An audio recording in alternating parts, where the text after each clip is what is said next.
Ahsoka, episode 1, titled Part 1, Master and Apprentice. Now, the thing about this episode is, yes, it's the beginning of a brand new Star Wars show. Yes, it is part of the Mandoverse, and it's leading up to the big crescendo movie, 6 seasons of the movie, along with, Ahsoka, Book of Boba Fett, and The Mandalorian as the main show, and all that leading up to this one big movie. Yes, but the thing is about this show in particular, and what made this episode a bit of... Like, a lot of people are praising about this episode, right? Everybody's like, oh my god, this is amazing. But there's a catch towards it. People are like, oh my god, this is amazing, because you watch Rebels. Now, Rebels, if you don't know what Star Wars Rebels is, it's an anime show. And this is kind of treated as like an extension of that show. It's kind of like a season 5 of Star Wars Rebels. Now, if you're like, wait, anime, like, what's going on? If you thought Ahsoka was like, and Bo-Katan, all the West were introduced in Mandalorian season 2, and they were brand new characters, yeah, that's not the case. Technically, let's use Ahsoka for example, because it's her show, is that she got introduced in the 2008 animated movie of Clone Wars, which was pretty much a long-ass pilot for the Clone Wars TV show, and then she became a popular character to the point when Star Wars Rebels came around, they made her pretty much like a recurring character in Rebels. Now, here's the thing. I say that, and already people are probably a little bit more who have never seen Rebels, who had never seen Clone Wars.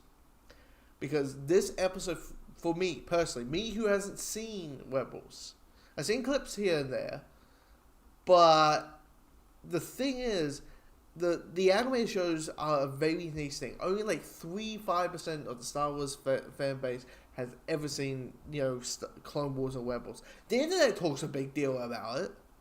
It feels like it. It feels like everyone's seen Clone Wars, everyone sees Rebels, because, the internet can't shut up about it.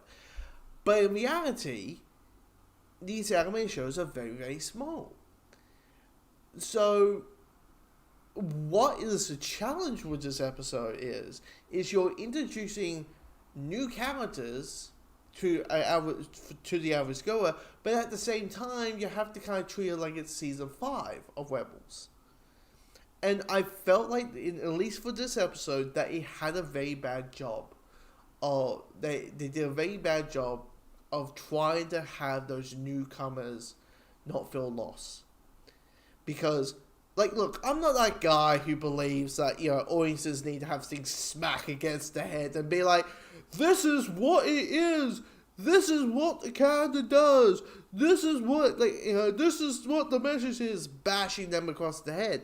Look, I'm not that person who believes it. But here's the thing. When you're just talking about and introducing and talking about characters like that, like the audience know who the hell they are, that isn't just that niche audience, they will feel lost. Like for me, I felt like I was getting, for most of this episode, a big fat information dump, like every 5 minutes of like, this is who Sabine is, this is who, Ezra is. I'm like, Ezra, like, they're talking about Ezra like I know who Ezra is. I'm like, what are you talking about? Ezra Miller? What's going on? And then you got Sabine, and like, I know a lot of people like Sabine, but for me personally, all she is some rebel, some rebel character, which I'm like, okay, I've seen this character 1,000 times. That, she doesn't want to play by the rules, and so she's a rebel, and plays like this weird music that probably doesn't really fit in. Like, I feel like pop music, right? Even if it's like we're creating our own type of like pop, our own bands inside the Star Wars Universe, it doesn't feel right. It just, when that happened, I was like, okay, this is a bit odd. They talk about war, they talk about Great Grandpa Thrawn, which is like, look, I get it, Thrawn is a big thing, you got the expanded media, this is like before, Disney bought Lucasfilm, there was this other canon, and Thrawn was part of it, and it was like the book, and, the trilogy. And people loved it. Star Wars fans who went the expanded universe, even when Chewie got killed by a moon, they ate the Thrawn series up, and to the point, season 3 of Rebels, Thrawn became part of canon. He is officially part of the Star Wars universe proper, and they decide, hey, let's make this character into a live action. But the thing is, once again, the average goer doesn't know who the fuck he is. So they're making a big deal out of him. They're trying to make this big presence and get the sense of, oh, he's dead. But they're kind of just acting like I know who he is. I don't know who he is. It's an episode that kind of gives you a sense of assumptions. Like, the interesting stuff I find in this episode is dealing with the bad guys. Where I like they're not Sith, but they're not Jedi kind of villains. Like, they have lightsabers, they have like orange lightsabers, and they're part of the dark side, but they're not. I'm like, okay, they're quite interesting with Ray Dickinson's character and all that. And there's, some neat action sequences. I love that we're getting an open crawl in a Star Wars show. Have we had an open crawl? I don't think we have it in any of the Star Wars shows. So that's kind of weird. It's like, hey, what's the one thing that's popular in Star Wars?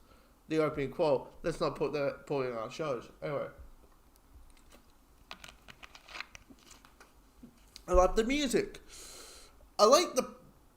It's just, I think when we get over the whole, okay, we need to recap 4 seasons of a TV show. Like, they even mentioned Anakin, right? And I know that Anakin is, Ahsoka is Anakin Skywalker's Padawan. I know that.